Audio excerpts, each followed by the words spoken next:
যদি সত্যিকার নামাজে মজা চান, আমার এই ছোট্ট মানুষের আবদারটা রাখবেন, যদি সত্যিকার নামাজে মজা চান, স্বাদ চান, অনুভব চান, প্রেম চান, দ্রুত গতিতে নামাজ পড়বেন না, যত স্লোলি পড়া যায়, যত স্লোলি পড়া যায়। আর এটা তো আপনার সৌভাগ্য। কেন জানেন?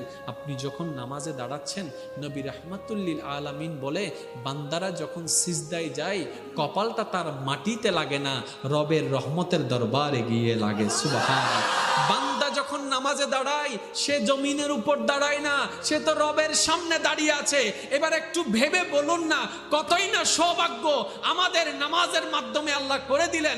নামাজের দাঁড়ানোর সাথে সাথে বাংলার জমিনে দাঁড়ালেও মূলত আমরা রবের রহমতের দরবারে দাঁড়ায় যাচ্ছি। সুবহানাল্লাহ। ওই দরবার থেকে কি আসার ইচ্ছা আছে? সেজন্যই তো বলবেন আল্লাহু আকবার, খুব স্লোলি। আলহামদুলিল্লাহি রাব্বিল